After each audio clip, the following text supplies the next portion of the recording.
Evening, everyone. Man, I'm sorry we are a minute and a half late. Had some craziness going on with some programming, so apologize for that. But we are excited for another episode of Frank's Battleground. You can see Frank behind me has a sweet aviator helmet. Came in today. I kind of got hosed because it was supposed to have like the sweet glasses that the aviators wore from World War II. From I think the company was called History Obscurum. But oopsies, maybe I should have checked before I, Yeah. Oh well. It's all good. Yeah. So, cool show tonight. We have some exciting things to talk about. Some stuff we talked about last week to rehash some stuff. So we'll just get right into it. So one of the things we mentioned last week, last Thursday actually, since it was D-Day, was the black medic named Waverly B. Woodson Jr. He stormed the beaches on Omaha, and almost immediately after landing, a German shell had blasted apart his landing craft. So he didn't even make it off the landing craft. Blasted apart his landing craft and killing many of the men, including the one guy next to him, and peppering him with so much shrapnel he actually thought he was dead. One of the things we talked about last week was the fact that he set up a medical station on his own. Right. And was credited over the next 30 hours with saving over 200 men. I'm sorry, treating at least 200 men. So the number that he saved was probably in and around that same. Right. He spent the next 30 hours on Omaha Beach, removing bullets, dispensing blood plasma, cleaning wounds, and resetting broken bones. At one point, like we mentioned last week, he was even amputating a foot. Wild. I mean, I can't even imagine. And this is Mr. Woodson here on your screen. On the left, this is taken in boot camp, I believe. And then on the right, you see there, he was a part of the 320th Barrage Balloon Battalion. And this was taken in, I believe this was taken in England somewhere just prior to, just prior to the landing in Normandy. I know it says Utah Beach, but it should have said Omaha, so my fault there. Yeah, guys, pretty nuts. Honestly, when we read through this, so this guy went I was actually reading up on this, and there was not a single colored veteran, or was it called a single colored participant in that war that received the Medal of Honor. Yes, yeah, you're exactly right. Yeah. I'm trying to. The reason why I'm hesitating here is because I actually read an article today. I wanted to get the facts right, but I think it was yesterday. Maybe Congress actually passed, or what's it called? They're working on a bill to actually allow for revisions, because you know that there's a what's it called? For every Medal of Honor citation or whatever, there's like a statute of limitations almost. Right. There's a period of time where they can't go back any further, so to speak, right? Right. So I know that it's the guy from Maryland, one of the senators from Maryland, and then I can't remember who the Republican is that is co-sponsoring the bill, but they have a bill out to allow for a revisit of any World War I citations to be able to so that they can actually go ahead and start awarding these guys Medal of Honor citations finally. Yeah, I mean that's just that. I'm glad they're doing that. You got to think about how the stories travel nowadays compared to back then. Big time. Well, I mean, it's even though we only have 2 people watching right now. I'm kidding, there's 6. We jumped up to 8. 2 more, and we've broken into the double digits. Everybody, share it. Get your friends in here. Okay. What's interesting about this is one of the things the Army said we just lost 3 people. Should have just kept my mouth shut. So one of the things I noticed was, as I was reading through this and I got onto other pages and was reading some more stuff, was that the Army initially said, yes, we'll review it, but we need interviews. We need paperwork. Where's his documentation? Yeah. And it says here in 1973, all his records, Mr. Woodson's, and those of millions of other veterans, records were destroyed in a fire in 1973 at the National Personnel Record Center in St. Louis. Yeah. That's crazy. Yeah, it says the problem is they need a clear records trail. They need a first-hand witnesses, which they're never going to get. Right, at this point. Yeah. I mean, you saw the number of people there on the beach last week. There was maybe 3 dozen. Yeah. And there's maybe another dozen on top of that are still alive that probably couldn't make it for whatever reason. Yeah. And really... imagine the question like, "Oh, did you see a medic treating someone on the shore?" Yeah. Well, and let's be fair. I'll be the first one to tell you, I hate it. I cannot wait till we get to the world where we don't have to say, it was a black whatever, or or a female whatever. I mean, I'm just dying for the day that we get to the point where it's like, hey man, they were a person and they did their damn job. Yeah. The best they freaking do. You know what I mean? But that being said, it's just there was. Think of the time. There was so much racism back then. Even if they did go to war, and maybe during the time that they were, overseas, they may have allowed that segregation to kind of dissipate a little, maybe. But once they got back, they were like, no, you're back to being a black guy. Yeah. Yeah, and that's what a lot of this basically says. He came back and it was like no one gave. It's basically like everybody came back from Vietnam, but this was just the blacks because of the time frame it was in. On your screen now, you'll see a picture of him actually back in Normandy in 1994. So this was about 11 years before he passed. This was the 50th anniversary of D-Day. It says here, actually, his brother was a part of the famed Tuskegee Airmen. Oh, wow. Yeah, that's pretty wild. Yeah, pretty nuts. Pretty nuts. So hopefully, as it says here and some other stuff I found, they're still talking with the Congressional Black Caucus is made aware. Yeah. Hopefully they're making some leeway and they can, do something for them. So moving on to our next topic. On your screen here, you'll see, unfortunately, the faces and names of 5 Marines that were lost. And there was a couple more, but I couldn't get their pictures up in time. But when was this? This was in December. There was a C-130 who was tanking 2 F-18s, and they had some kind of mid-air collision off the coast of Japan. The remains were actually just recovered in the last couple of weeks. It's still, I guess they haven't released how many Marines remains have been recovered, but there have been remains taken off the bottom of the ocean, which is good. It's kind of wild when you read this stuff. All members in the KC-130 were killed. I believe one of the guys in the Hornets was killed. His co-pilot was able to eject. Yeah, that is insane. I can't even imagine what that must have been like. These guys are just flying around, probably having a good time in their go-fasters, and then nothing. It's similar to the Yankee 72 crash that Montforez Marine Forces Reserve had last year. I mean, that was insane. That was insane in itself. I mean, they're flying along at I think they were at 28,000, 30,000 feet, and the propeller left this inboard port motor and just sliced through the aircraft. The vibration made the other one come off. It sliced through, and the whole front of the airplane just boop. Jeez, that's insane. Yeah, actually, our team had to go over there and photograph the aftermath of that, man. Yeah, that was it's a rough time. That is insane. Yeah, I can only imagine.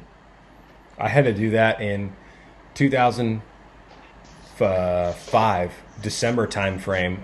We were in Camp Fuji, and we were doing some training. I was with 3rd TSB at the time, and there was 2 7-tons. For those of you who don't know what 7-tons are, it's just a big military truck.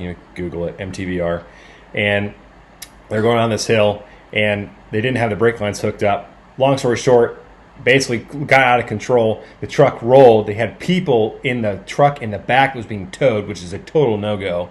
And the guy in the back, for lack of a better term, was squished.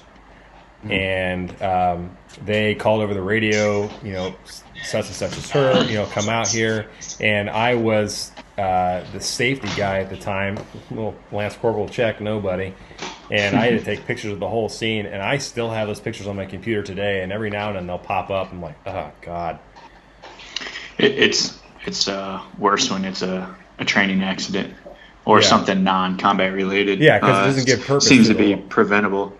In my first 15-month deployment, we lost 22 guys. What? In my 300-man squadron. And, oh my god! And unfortunately, the very last one we were outloading, and he was a supply guy.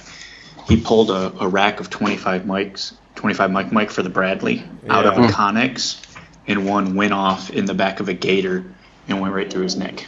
Oh my! He made it the entire 15 months, and then dude, you guys are trying to depress me real bad right here now. Jeez, that is bananas. Yeah. So when training accidents happen, it's like. Well, there's no purpose to the death. You know what I mean? Yeah. That's the thing. There's no purpose. God, that's Hey, insane. on a lighter note, shout out to my brother, my real, actual, live, no kidding, flesh and blood brother, who's apparently the only other one watching the show. Yeah. Well, there. Actually, for some reason, I can't see the movie overlay. Where is the? Dude, I don't know, but I don't know what kind of operation you're running up here, but Me neither. I used to be able to see the. Oh, comments and reactions. There we go. Oh, look, people are talking. Oh, sorry. Nick. It's just me and my brother. Nick Ferris, my good buddy. He says, Brian, it looks like a Four Locos you're drinking. Well, that's what I thought too. Nick, no, it's peach tea. Oh, snap. Because it was like I 99 cents. Brian, at you did Winn-Dixie. not remind me to get a freaking alcohol. We're all out of alcohol. My wife yesterday was like, I could really go for some wine. I'm like, did you get any? No. I'm like, what the fuck? Ah! All right. Let's get back on track there, ladies. Yeah, sorry, I got distracted. Okay, this is super badass. This is Staff Sergeant David Belvia. The President of the United States will award the Medal of Honor on June 25th to a soldier who fought through a nest of insurgents during the Second Battle of Fallujah in 2004. If you read this guy's citation, I found the whole citation. Of course, we are not going to read the whole thing because it's like 10 pages, and this guy basically wrecked half of Fallujah by himself, probably naked with a heart on.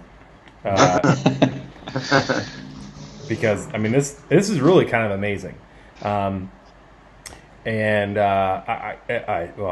so I'm going to quickly read some of this because you guys have got to hear this. Okay, he was, at the time he was a squad leader, he's now 43, and this is for an operation that happened on the 10th of November, Marine Corps birthday, 2004, Fallujah, Iraq. Okay? Actually, I was in MCT, being a boot little nobody.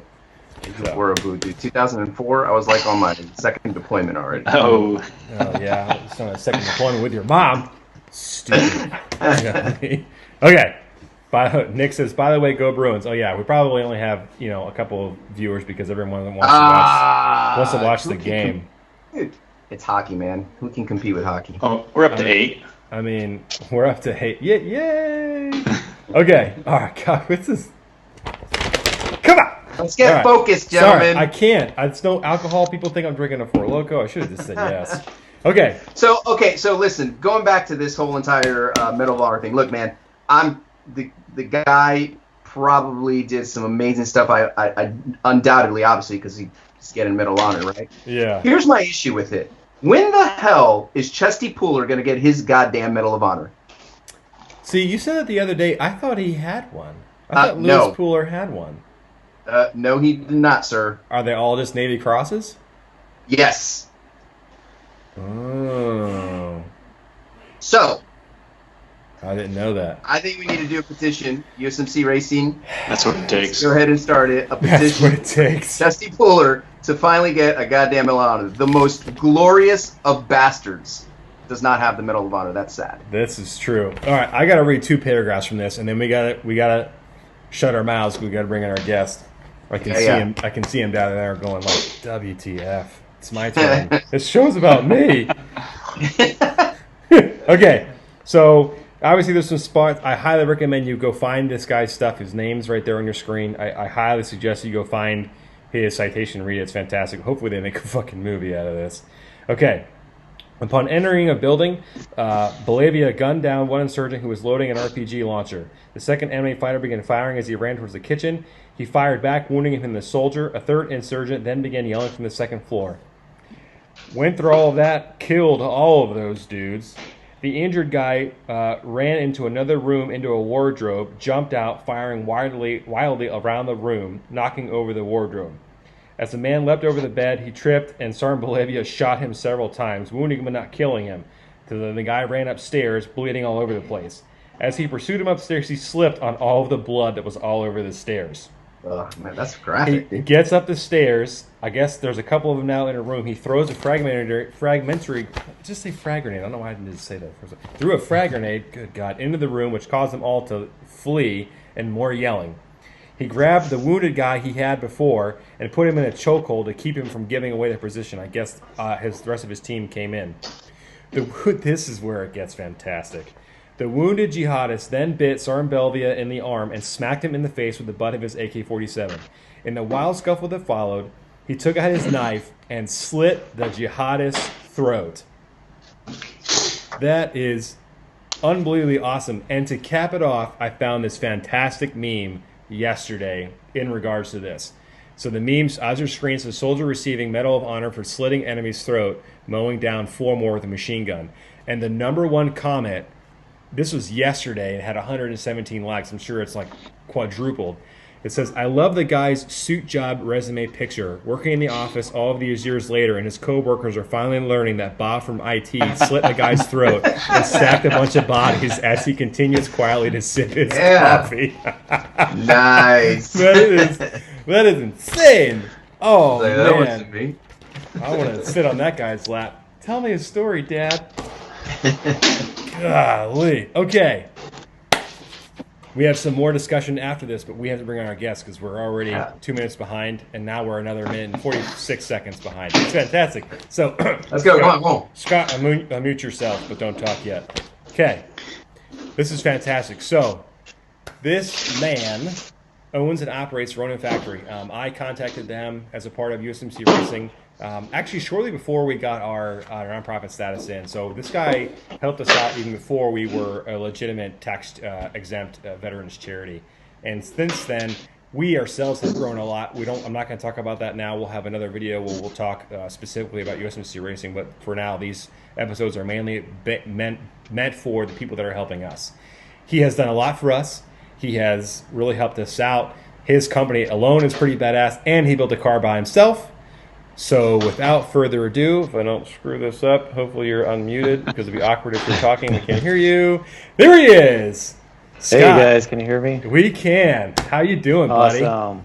What's going Thanks on, for Scott? having me. Yeah, Thanks fantastic. For the introduction. Okay, so first, let's hear about you. Wife, kids. If you're 12 or 25, whatever your age is, or if you're comfortable telling people, I don't know. And then, let's just hear a little bit about you. Not about Ronin yet. So I want to know about you. Who is Scotty McScotterson, which is not his name, by the way. It's an aliens, people. So full disclosure, I am not or have not been in the military. Just so you know, up front. It's all right. Scott Mako. I am 33 years old, born in Wisconsin, single. Don't you know? Cheese. Want some cheese. Just single, no kids, living the bachelor life and making things happen with the business. And that's how he can make the car. I know me, Rican, and Benge can give you some kids if you want to trade. Yeah. Thanks. I'm no good. thanks. I got 8 more years before I can give up the tax credit. So. Oh my god. Yeah. I have like 18 easily. Yeah. I grew up into like motorsports and stuff like that. Always into like dirt bikes and the more aggressive type of motorsports. But as I'm getting older, I'm more of like, hey, let's put it on the pavement and just sit there and do something. My history, I went to school for engineering. So I worked for Harley Davidson. It was kind of like my first job in Milwaukee, and then ended up going to John Deere. So I worked in like their powertrain division, doing like their UTVs or side-by-side vehicles. Oh, neat. So I did that for it was about 5 years total. But I've just always had that entrepreneurial itch. Yeah.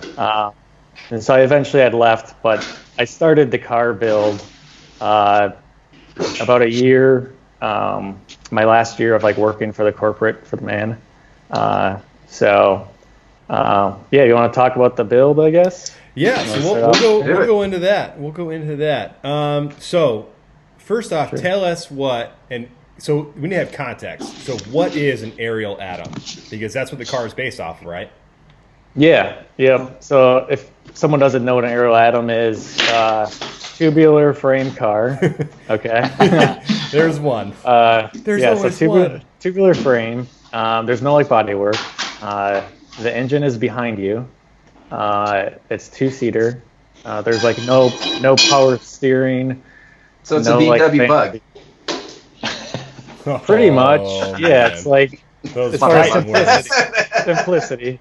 But it's just meant to be a real lightweight, basic vehicle with no thrills, nothing fancy. So like every bump that's in the road, like you feel it because it's no rubber bushings anywhere to make it a smooth ride or anything like that. So. Oh man! So did you build the car on like a subframe from a specific model or just? No. Okay. No. So it's just a clean white sheet design. So obviously, since I have an engineering background, I kind of knew what to do. And so it was one of those things where it's just like, it's funny. I remember to this day, I just was sitting on the couch one day, and like, you always got these ideas, like you want to do something, like whether it's like build something or go on a sweet trip or whatever you're into, you just want to do it, but you always have that reservation. Yeah. Where it's like, I don't have enough money, I don't have enough time, or there's always an excuse. I was like, I'm just gonna build this badass car. Yeah. Like, figure out how to do it. Like, I may not have the time or the money, but I tell you, the picture they're looking at right now, it ain't looking badass at all. It looks like we got some wood, a couple of seats. It looks like a steering wheel and a bunch of jacks and wood laying around. Yeah, so that you're probably looking at, that was like the early mock-up. So it's like I need to figure out the dimensions of things. You say mock-up, it looks like you were trying to entertain a kid that you were babysitting. Yeah. Because there's nothing here that speaks car. Hey, all I'm saying is that this makes Chesty's Chariot look like a luxury vehicle. This is very true. At least we have a outside skin, silly goose. And doors. So let's go to the next one here. So real quick, what's the purpose of this setup here? So like I said on the screen, we're showing you've got the it's a side shot. What would have been the driver's side with the two seats, and then there's like just a steering wheel just kind of hanging out for all to see. Yeah. What's the point of what this is we're looking at here? Yeah. So when I'm building the 3D model on the computer, I have to figure out like the space requirements for the occupants. Yeah. So how far away the seats are going to be from each other, how far is the steering wheel going to be. So I actually wanted to feel what it's going to be like. So I had to set up the cockpit, so to say, and then take that information and put it in the computer. And from the computer, we'll see this next shot here. So this is more of a tubular effect. So on the left here, we have more mock-up. It looks like we don't have the head protection area. And on the right, we have basically, it looks like the entire frame is done. And underneath that, we have the frame. We've got some tires on it, like a roller. That's pretty cool, man. And when you and I talked last, you did this all by hand, right? Like I did everything, but the tubes, all of the straight tubes were all laser cut. That's wild. So I didn't have to do a whole lot of, because they're so complex, the joints for all those tubes. So it's just basically just making a huge jigsaw puzzle. Yeah. For it is just like build a jig to hold everything in place. That's wild. Put the pieces in place. So one of our fans just checked in, Kathy McCaws. She linked me up with Bill, who is a part of Champs. And I know between Kathy and Bill, they both do stuff on the either coast, left and right coast. And they do a whole lot of racing. And they have gotten us into Champs, linked up with them. So it's a fantastic organization. Kathy, I don't know if you can respond again, but what do you think of this aerial atom? You got to let us know if you think that this would be in your Lucky Dog Racing League series. Sorry, I just want to give her a quick shout out because she's a huge fan of what we're doing. But this is definitely a class car. Yes. Yeah, definitely A-class. I know for a fact Lemons would not let this in because it has no bodies. It would be considered a cart. And Right. we actually had a guy show up at the Lemons race here in New Orleans in March, and they were Was it like, Miata or something like that? yeah, it was a Miata, and they were like, get fucked. You're not going to drive here. Like, sorry. Like, you wasted a lot of time and money to get this. Dude, it looks sweet though. I gotta admit, man, Thanks. that thing looked like it would be fun to freaking drive. But they had a go-kart track. They should have just gone over there right next They door. probably could have driven. Yeah, exactly. Exactly. It's just crazy. So Scott, did you take inspiration from like the Exoset kits or the Aerial, or I think there's a few other like the Factory 5 818? Well, originally I was just gonna set out to do my own design, and the more and more I dug into it, I was like, man, Ariel just has it like pretty dialed in. So what the heck? Let's just like go off of there. Like I've never seen an Ariel Atom prior to building the car. What? I didn't know any of the measurements or anything, so I was just looking at pictures online just to figure things out. Many hours spent. Haven't driven one. I think they're the purest. Oh, you have? Cars. Oh yeah, I've driven one on slicks with a Fast. supercharger. You watched Cool. the episode of Cool. Top Gear when they brought the Yeah. Ariel Atom on with Oh, Jeremy yeah. Clarkson. He's a yes. Yeah. Has the best episode ever. Oh, For man. It is like that too. But there's a guy out in Portland, Oregon. His name is Dennis Pelatov, and I had been watching his website since like 2008, I think. And he basically does this. He has a business that builds custom cars like this. And so he just started out blogging about it, and he turned it into a business. And I just got so much inspiration from him. Like his engineering and design work is so cool. So if you're really into like high-powered, lightweight cars that are like ridiculous, check out him. It's dpcars.net is his website. So what you're saying is not Lemons, not Champs, not Lucky Dog, not anything that we can It's do. like, yeah, it's like big. It's cool. Like he enters some of his cars into like Pikes Peaks races, Oh, that would be cool. and then he'll have like professional drivers that drive the cars. What's that one corner called where the guy flew off? Devil's Playground. No, Something like Yeah, that. no. It's the guy that rolled his car. The Evo. Yeah, He flipped Evo over like Corner. 9 times. Yeah, it's Yeah. called Evo Corner or something like that. Yeah. Oh yeah. It's a blind left-hander. It's a blind fast left-hander, and he just. I've seen the video. Yeah. Oh man, I actually didn't know the name of that until I watched. Oh shit, what's his name? The guy that does all the Hoonigan videos. I can't remember. Ken Block? Ken Block. Ken Block. Yeah. Yeah. Well, they did like a making of Gymkhana 10, and behind that was one of the behind-the-scenes portion of the video was the running of Pikes Peak, and they were talking at length about Evo Corner, and they showed that crash over and over and over again. And I think in the final, it was like the final take of the day, they were losing all this light, and he hit that sucker hard, and his back right tire was essentially inches from going bloop, bloop, bloop off the man. side. Listen here, Cat. You need to back up, homie. Don't touch my stuff. I don't want to touch. So, hey Scott. So why Ronin Factory? Why the name Ronin? There's, there's like so many different ways that you can go with the name Ronin. You know, That's a like, great movie, for by the reasoning. way. Yeah, it's funny because whenever people ask about the name, I'm always like, "Don't worry, it doesn't mean anything." There's not really a cool story behind it. It's, I don't know, kind of a longer story. That before you. Well, you say longer story. We've got 32 minutes to go, so hit it. It's not an interesting story either. So It's okay. I have it for locos, apparently. I'm ready. no, but like I have like always been like entrepreneurial, and so one of the brands I had started long ago had that name to it, and so it was specific to a certain product that I was working on. Yeah. And then like that ended up not working out, and I still had the URL, and so when I started up this brand, didn't think it would be anything of what it is today.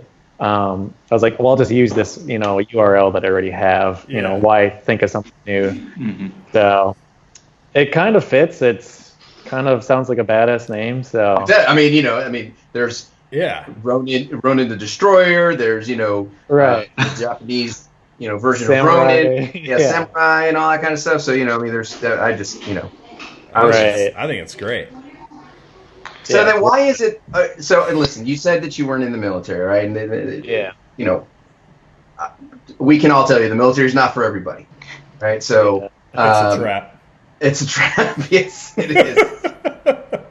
But your support for the military is like, I mean, you got a military discount on your page. You're sponsoring USMC racing and all that kind of stuff. It's like, what drew you to say, you know what, I'm going to go ahead and support the military, even though I don't have that I know of, connection to it. Right. I mean, I've obviously, the stuff that you guys do is like amazing, and I could never picture myself doing that.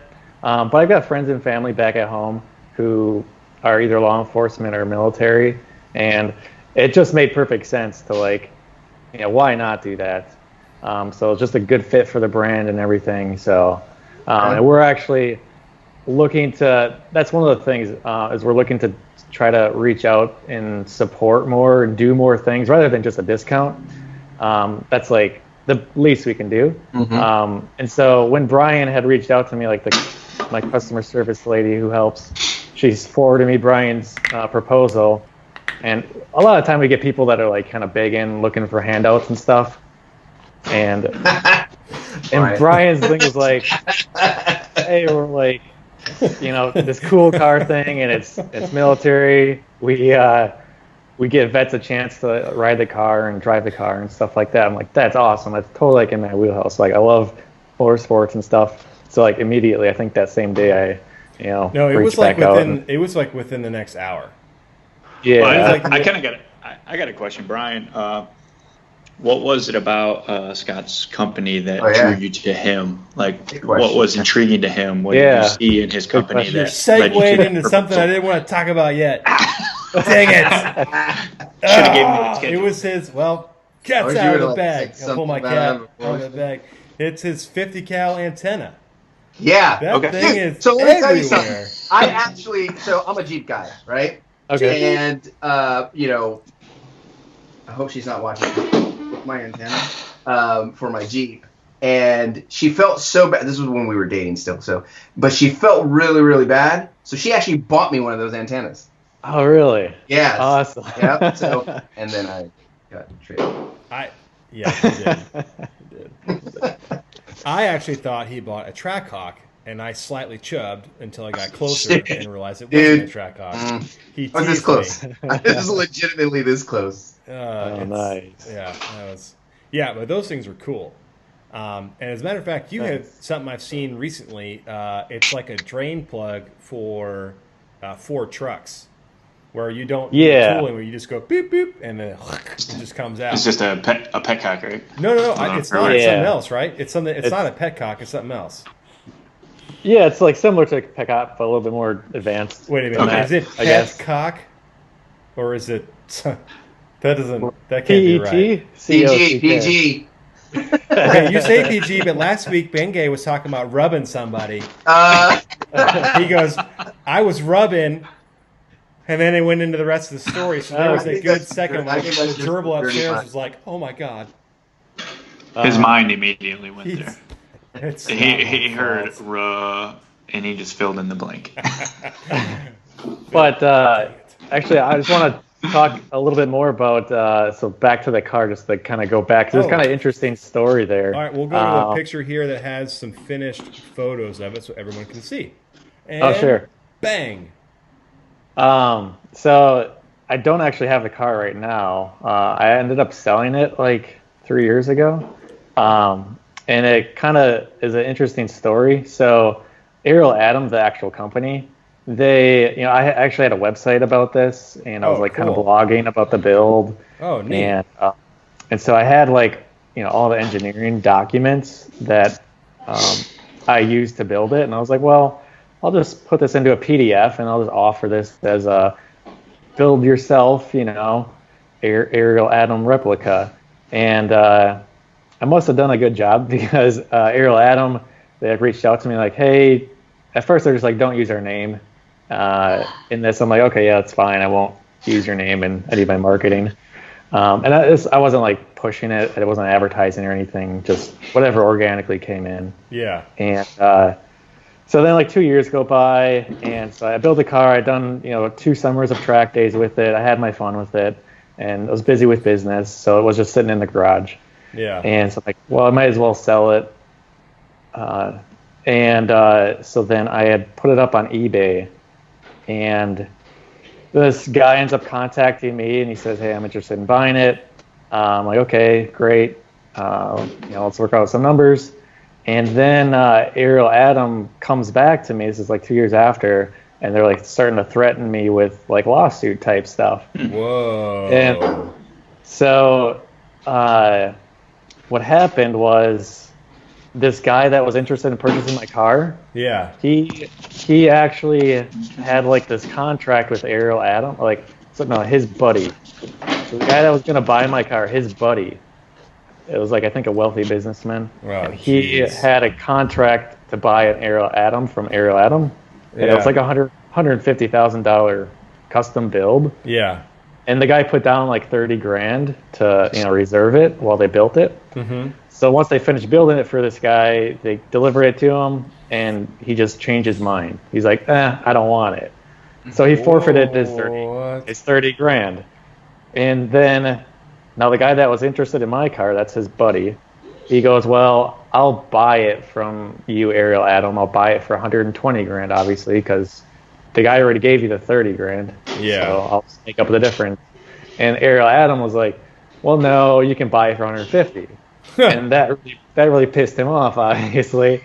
So that's when my eBay listing was on eBay, and he's like, well, I'm gonna go and buy this guy's car eBay. Oh, Lord. And they go and look, they're like, oh no, this guy. And so, so they're like threatening me, like, oh, we're like confusing the marketplace and stealing customers and misrepresenting. Oh no! Like, gotta get my lawyer involved, and this guy's just like a big dick swinging kind of guy, where he'll say whatever he wants kind of thing. And good for I'm him. just like, no, like. Eventually I did get it sold to him, and we had to sign paperwork and stuff. That's insane. Are we going to go into specifics on the car? I don't want to jump the gun, Brian, but I'm curious of like motor, drivetrain. Okay. I have a really good picture we can talk about, and it'll make everyone's eyes bleed. It'll come up on the screen in a second. Oh, maybe not. Oh wait, no, this file's kind of big. Okay, so this is me being a suspension guru. I'm curious of like what components you used. So, oh yeah, go ahead and talk about that. The image that's going to come up is it going to come up? Okay, never mind. I guess your PDF you sent me is too big. Just kidding. We'll just keep looking at ourselves. Continue. So some of the specs. So the motor is from a Chevy Cobalt SS. So it's a 4-cylinder turbocharged direct injection motor. And I basically just left it at that from the factory. I had a guy tune it, so I just had a tune on it. Mm-hmm. So just putting up more boost. So that's an Ecotec engine. And just for you guys coming into Champ, be prepared to get whooped by Miatas with Ecotecs. Great. Listen, brother, we would get whooped by Miatas without Ecotec. I mean, sort of. We passed quite a few Miatas at CMP. Because I was there. Yeah.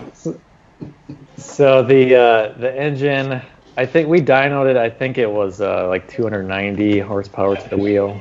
The weight of the vehicle was about 1,500 pounds. Bench that easy. Yeah. Stop. And like most of the components were fabricated, but like the brakes and uprights were off the shelf.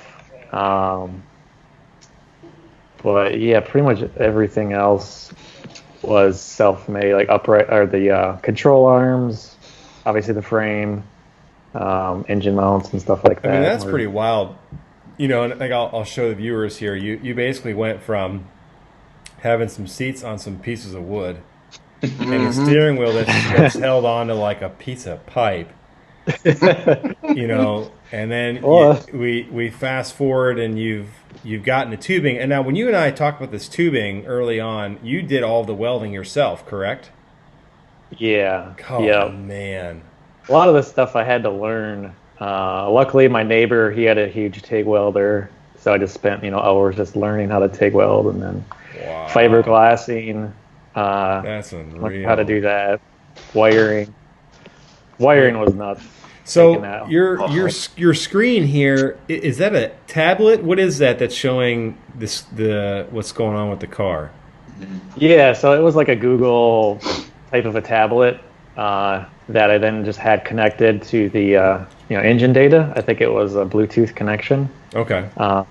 So you could kind of customize a tablet, and it would show you kind of whatever you wanted to display on it. Oh, neat. Yeah, that was super cool. What kind of tires were these? They look like track slicks. Is that what they are? Yeah, they were slicks. Those particular ones were like takeoffs, from the previous car. The brakes were like Willwood front brakes and rotors. Yeah. Which a lot of the components were like overkill for the vehicle because it's so light. Yeah. So brakes and tires would last quite a while, which is nice. So are you working on something now since you got rid of that sucker? Not really. Oh. We're getting into a secret. So right now I'm currently in Southern California, and I've been introduced to the motorcycle scene now. So neat. Year-round riding. So now I've got 3 motorcycles. Single. So He's single, exactly. Mama don't let you have motorcycles. That's not true. Somewhat true. So, somewhat not true. Yeah, it's true. But the business takes up. I work 12 hours a day, at least 7 days a week. Man. So all of your stuff, the radio antenna, that petcock. Jesus. Oil drain valve. Yeah. Other thing. Yes, oil drain. Should have said that. Damn it. Yeah. We know where your mind goes. It's well beyond the gutter at this point. That sucker went out to sea already and it's killing fish. I'm sure there's a gator or something under there. There's a gator. Oh, yeah. So your products, do you make those in the United States or is it outsourced? How does that work for you? Yeah, we source from the U.S. We don't actually I don't have a manufacturing facility. I actually used to do some manufacturing, but that's not really the way to grow a business. Whenever I'm at the lathe and mill and stuff, I'm not making money. Yeah. So to be able to figure out marketing and branding and designing product, that's where I'm best at. So we contracted out, and some of the stuff we have to get overseas just because everything has to America be done doesn't make at some everything. point. Right. Yeah, exactly. Yeah. Just trying to build a business that's scalable. It's a small crew that we have here. We have basically 4 people, including myself. What? 3, but 4 yesterday. We just added a new one yesterday.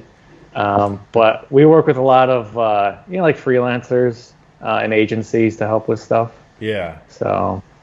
Oh wow, that's cool, man. That is small. Yeah, it's neat. A small crew. So how the BMG 50 cal antenna?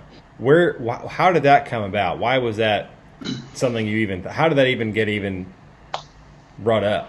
Let alone produced in the way you do it now. Yeah, so that's what the whole brand was kind of built around, and I think I don't really know exactly. I know I had seen it online, and I was like, that's a sweet product. I would love to make that sort of a product, but make it better. Yeah. And so that's basically what we did. And I was doing a lot of research with Amazon and building a brand. And I come from a little bit of e-commerce background, so that's what I was trying to figure out something to do entrepreneurial. And so that product really kind of struck with me, and that just became our flagship product. Yeah. We built built the antennas around all the different truck models, and that really only started like a year and a half ago when we first got the Bull antenna like on the market. Our website has only been up for a year. Really? So yeah, since like last May is actually when it first started. So we're still young, pretty small, and growing.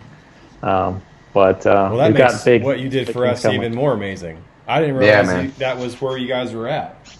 Oh yeah, that's fantastic! Wow, well, thank you very, very much. Yeah, well, no problem. Yay! Yeah, there we go. Ben, I'm glad we could help. That's the golfer. That's the golfer clap. The golf clap. He doesn't like to congratulate the Marines doing anything. Yeah. We only had to go into Kandahar how many times to un-F y'all's mess? Oh, snap. I can't count that high. Well, cool, man. Hey, thank you so much. I really appreciate you being on. I hope to have you on again if you have some. I know you told me you have something cool cooking up, so I would love that when that gets close and you're ready to reveal it. I mean, obviously we're not the venue to reveal it because there's only 4 people watching right now. We'll but get there. I would definitely like within a week or two after you release word of your thing you're working on. I definitely want to have you back on. I want for sure. Get it. I want to have it in your hands. I want to have pictures of it. I want to show the audience. It's the least we can do for what you have done for us. And how quickly you responded to us. And I think I told you this. I don't know if we talked on the phone or over text. The two of them kind of made fun of me at the beginning, my emails and such. But I have perpetual dry mouth from the emails and phone calls I make to people who are potential donors to our organization. Vaseline and Lubriderm do not help with dry mouth, by the way. It's disgusting, and you can't get it out of your mouth. Listerine does not help. Try Origin. Good to know. It just, PSA, friendly PSA. So when you responded so quickly, and we were hurting at that point. We had some things going on with the car we really needed to get done. We had a race coming up, I think, like in a month. So it was fantastic what you did for us. And to hear from you that your company is as small as it is, even though you guys are producing some badass stuff, it means even more to me. To Rican, Ben Gay, hopefully we'll get him in the car at some point, so eventually it'll mean something to him. But it means a lot that you did what you did for us. You donated to us, and that you're even on our show with the 4 people that are still watching. So it means a lot. It really does. Oh yeah. Yeah. Well, when he's on next time, and there's 1,004 people, he'll have been part of the growth. I'll dress nicer. Yeah, I'll. And I won't be in my kitchen. Ben. I'm not in my kitchen. Ben's in his kitchen. Group over. Yeah, well, some of us actually look pretty. Yeah, sorry. I can't help that. I've tried. Cool. Well, hey, Scott, thank you again. Hang on the line. Just go on mute, and we'll get back with you in a sec. We're going to close out the show here in a few minutes, and then we'll get back to you, buddy. But thank you so much for being with us. Again, thank you for what you did for us. It really, really, really means a lot to USMC Racing. And we tell people, we have your sticker on the trailer. We have your file. Yeah. We got a guy giving us a wrap here in a couple of months on the car. You will be on our trailer. You will be on our car no matter where we go. So thank you so much for what you've done for us, buddy. Awesome. Well, thank you so much for having me, guys. Yeah, buddy. We'll catch up with you just a minute. Good talking to you. All right. Bye. Well, guys, that was fantastic. Again, that was Scott from Ronin Factory. Fantastic individual. I cannot say enough about what he did for us. I literally emailed the guy. I am driving home, and I got an email back. Hell yeah, this, that, and the third. I'm like, get the fuck, what? So, I mean, that was just fantastic. So, again, huge thanks to Scott. Huge thanks to Ronin Factory for what they did for us. That's awesome. We have a couple quick things we want to talk about that kind of popped up in the last couple of days. One was yesterday, but that will be the last bit. But I want to talk about something interesting. And this was as of June 11th. This is interesting. This is pretty neat. And we'll get his photo up here so you guys can all see who we're talking about. Okay, this man you are seeing on your screen now is Dr. Orlando Petty, a lieutenant in the Navy Reserves. On June 11th, 1918, 100 years ago today, obviously not today, it was yesterday, the Marines pressed their attack in Belleau Wood. If anyone knows Marine history, that's a massive thing for us, where we got our name Devil Dog. As German artillery began raining down on Lucy, that was his name apparently. Oh, I'm sorry, that was near the battlefield, that was the city. A high explosive shell detonated near Dr. Petty. He was thrown several feet and his gas mask was destroyed. Then the Germans started lobbing mustard gas into the village.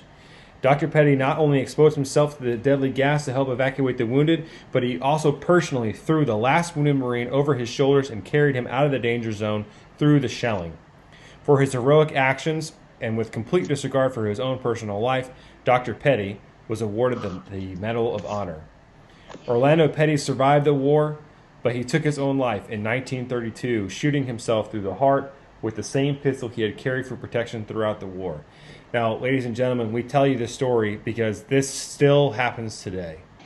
It is extremely sad that we have people who are hailed as heroes and come home and believe that they are nothing and they believe they are nobodies. It's absolutely important that that story resonates with everybody. It's sad. It's sad to think that this man risked his life, saved countless others, didn't think about his own life or his own safety, and not even 14 years after he got back, after that incident, he got back, he took his own life. He couldn't deal with his own demons. And that's why USMC Racing is here. That's why Racing for Heroes is here. That's why Hidden Wounds is here. There are avenues for these people to go. Yeah. The mental health issues that our service members deal with, man, that's a real serious issue. And, in reality, it's still a struggle to get mental health help while you're still in, and the thing that kind of gets me is that we are, in order for us to even get it recognized by the VA, you have to have it in your medical record, But if you're not going to medical and you're not saying, hey, I'm having these issues because your fear of reprisal or fear that, they're going to kick you out of the military, you know what I mean? It's that in and of itself causes even more mental anguish, So we have got to figure out as a society and as a world, we need to figure out how to get over the fact that people have mental health issues and get them help. I mean, I definitely think we've gotten better for sure. I mean, I can remember when I came in that no one talked about this kind of stuff. I mean, this was. I think it's lip service, though. This is just to me. I think it's lip service. I've said it before. Maybe it's my my cynicism or whatever, but I think that patriotism is a marketing tool. Yeah. And what I mean by that is that it's cool to say you're patriotic out in public, but behind the scenes, you're not. You don't care. You're not really focused on trying to actually do things, in order to help those veterans. You just say, I love the military. Yeah. But you don't do anything to show it. Yeah, and what's interesting is it's not just individuals. No. Ben, there have been people I've talked with, part of your organization, Hidden Wounds. There are a lot of organizations that are much, much bigger than ours that we're not going to mention by name who are not who they say they are anymore. Yeah. Maybe at the beginning. Maybe at the beginning. And they only want to use the real big feel good stories. Exactly. Opposed to helping everyone in need. Yeah. There's more wounds than it's cliche, but there's more wounds than missing limbs. Yep. And, those guys obviously paid a sacrifice. But, and they get all these dollars, right? And the war is essentially over. And like you just said, there's. But for us, the war's never over. There's no money in a wound you can't see. Yeah, but for us, there's the war's never over. You're always constantly struggling.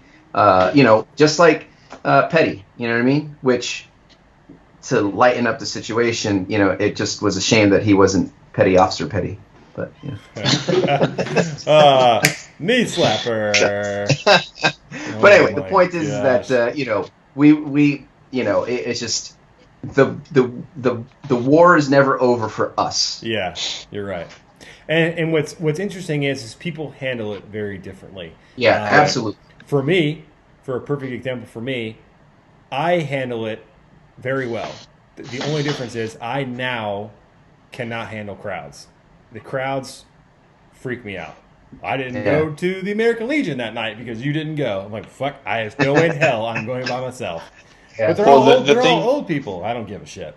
The things that US MC Racing and Racing for Heroes provide is that the outlet. A lot of people will go to substance and whatnot. I know for me, adrenaline is my substance. So how we cope is different, but we all have the same need and desire. Yeah. And don't get me wrong, and I know that we're trying to wrap up the show and all that kind of stuff, but it is important, yes, we're able to talk about it more in public. You know what I mean? Yeah. But in private, we're still having issues with allowing ourselves. Like, I could say, hey, man, Brian, if you have mental health issues, I'm here to support you, right? Right. But then I'll turn around and not get help for my mental health issues. Right. So because it's difficult. It's difficult for us to make that transition into saying, it's okay. It's okay. I'm not weird for having these issues. Yeah. There's a reason for them. Right. Hopefully we figure it out. But I mean, there's people like this Brotherhood, right? Mm-hmm. And the other organizations that are just like us. You get Warriors on Track and other organizations, Kathy McCaw's Lucky Dog Racing League, the fact that Champs lets us in, at a significant discount. I mean, there are places, there are organizations that are looking out for us. Absolutely. And so it has definitely gotten better. Can I use that as a transition point for the next one? I was literally just going to say, let's talk about something that's more happy. Yeah, because I love him or hate him, I personally love him. Jon Stewart stood up hugely for the military community, for the veterans, for the 9/11 victims. Man, that dude put his foot. What's it called? He showed up. Yeah. He absolutely showed up to Congress and put them to shame. Yeah. And I just wanted to give him a huge applause. Yeah, that was great. And what's interesting too is I think it was the New York Post. I shared it on our page, and it only had like a 2.5 minute video. I'm like, there's no way this is the whole thing, because you can tell they were cutting it. It took me a couple of hours, but I finally found the full, almost 9-minute thing, and he just ripped them apart. Them apart. I mean, he told them you should be ashamed of yourselves. Absolutely. And they should be. Yeah, they absolutely should be. And for the 4 people that are watching, this is not a political show by any means. However, the fact that Congress from 2011 to 2019 hasn't done shit for any of those people until today is pathetic. Until today. Why? Is pathetic. Because somebody stepped up. Yeah. One person decided enough is enough. Yeah. This needs to stop. And and I wish I had the image. Unfortunately, the guy hugging him. Yeah, that was awesome. That one, and the guy that was sitting next to him that you didn't see in the video. That guy had just completed his 69th round of chemotherapy. 69 for liver cancer. Like, how do you get liver cancer from breathing in concrete dust? Oh, well, you're just making it up. All right, motherfucker. Get out of here. Yeah. Get bent.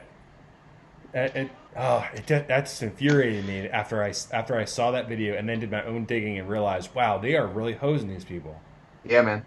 Well, it's a shame that it takes a celebrity, because it's not like all of a sudden thousands of people had the same concern that Jon Stewart had. Right. No, listen, man, and for what it's worth, I get it. It shouldn't take a celebrity, but at least a celebrity stood up and said, right. "This is especially this is Absolutely. Yeah, absolutely. You know?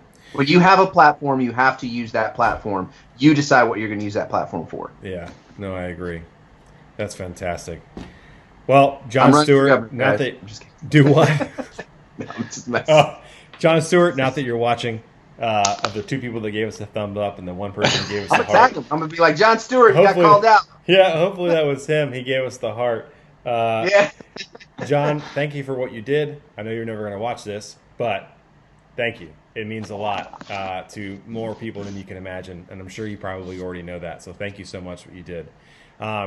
Well, fans, we got another person, 5. Woo! Whoever that 5th person is, we're ending the show. Tuned in too late, bro. But they can watch it. They can watch next week. Well, they can watch this week's as soon as we're done here. Oh, on YouTube, but give it like 5 minutes because it's got to upload.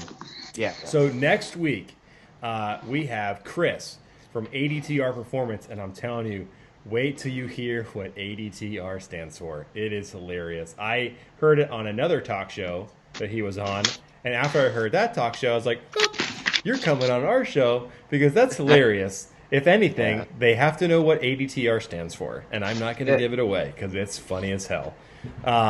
So looking Don't cheat, forward, guys. Don't cheat. Don't go looking for what. Actually, I don't think you can even look it up. It was like just between him and his buddies, so it's perfect. So Chris from ADTR Performance has done a lot for us. We will have him on next week, and we have everything. We actually have people booked up all the way through the end of July. It's going to be fantastic. Really excited. We have really good people coming on here. And Bengay, we got to get you and Darren in here one of these days so that we can get the show about you. 26, Are we on right? for the 26th? 26, right? Is it the 26th? Yeah, 26. We talked. We said 24. That's what you told us, but that's episode 5, I believe, and you have I think I have someone else on there. scheduled for. It's fine. It's fine. It's fine. Stop it! Don't look at me like that, George. Or Rican. Sorry, your fake name. I'm on your side. I'm on your side there, Bengay. Thanks, Wait, Regan. no, my side. Damn it! I don't know why I run this show. I can't do anything right. God, I know where the finish button is this time. It's not hiding like last time. I rewatched that earlier today. I'm like, man, what a shit show. Who can't find the finish button, you big dummy? Jeez. It's in blue and it says finish. Anyways, okay, so You would think it was checkered or something, right? Yeah. Oh, Okay. hey, the late viewer. Yeah. That was my father-in-law. Oh, what's it? We left because now we're down to 6. Oh, now we're down to 5. People are like, these guys are losers. Okay, awesome. Anyways, so clearly we have to rebook Racing for Heroes because I fucked that up. Yeah. What's your language? PG show. Yeah. Not I'm not anymore. sure what's going on here. I just kind of I just sit down and everything. This is all set up. Look at it. It's really 3 walls, you know. I mean, he's ready to go. All right, Frank. Sign us off. Yeah, see you later, Frank. I know where the finish button is, people, so we will see you next week, 7 p.m. Central Standard Time. Thank you, everybody. Y'all have a good night. Not